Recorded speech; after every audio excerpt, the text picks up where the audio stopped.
तो दोस्तों इस वीडियो में आज बेसिक चीज़ें जानेंगे। इसमें हम जानने वाले हैं कि एक्सपोनेंट और पावर के रूल्स क्या होते हैं। काफ़ी बार हमें दिक्कत होती है एक्सपोनेंट और पावर वाले क्वेश्चन को सॉल्व करने के लिए। हालांकि ये 10th में नहीं आता है, लेकिन बेसिक मैथ है। अगर आप बेसिक मैथ नहीं जानते तो इस पर आपको प्रॉब्लम कर सकता है, आगे इस तरह के क्वेश्चन मिल सकते हैं। तो इसको सॉल्व कैसे किया जाए, ये एक कंपटीशन पे जरूर पूछा जाता है। इसको सॉल्व करने के लिए इन सभी रूलों को आपको ध्यान में रखना है। क्या है रूल? एक्सपोनेंट का मतलब ही यही होता है कि किसी भी नंबर के ऊपर क्या होना, पावर होना। सपोज कि अगर हम यहाँ ये a लिख दे रहे हैं और a की पावर m, तो इसको हम बोलेंगे, इसका नाम होगा हमारा बेस और इसका होगा पावर या एक्सपोनेंट। बस इसी पर हमारा पूरा क्वेश्चन बनता है।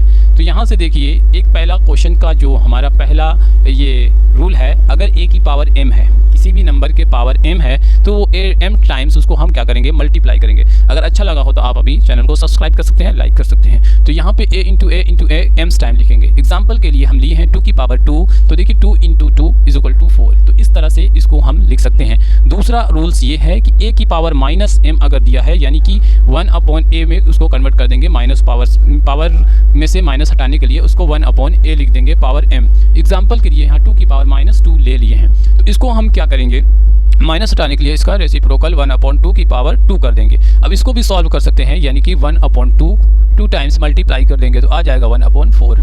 सेम सेकंड में थर्ड रूल्स ये है, अगर किसी भी बेस का पावर ऑलरेडी है और उसका होल पावर भी दिया है, तो उन दोनों पावरों का बेस वही रहेगा और उनके पावर्स क्या हो गए, आपस में मल्टीपल्स हो जाएंगे।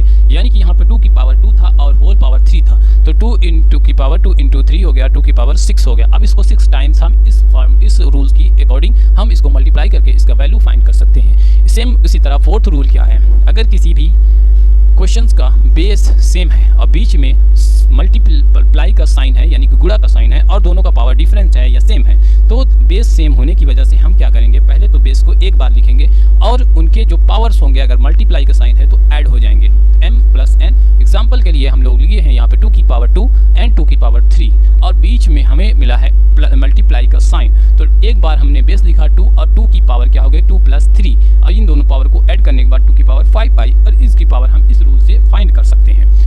आगे है पांचवा रूल, जो कि एक्सपोनेंट का है, a की power m divided by a की पावर n। दोनों की पावर सेम होने की वजह से हम पावर को एक बार लिखेंगे और उनके पावरों में उनके बेस को एक बार लिखेंगे। अब पावरों को क्या करेंगे, आपस में माइनस कर देंगे, m माइनस n, यानी कि डिवाइड होने के, जब डिवाइड होगा तभी इसको करेंगे।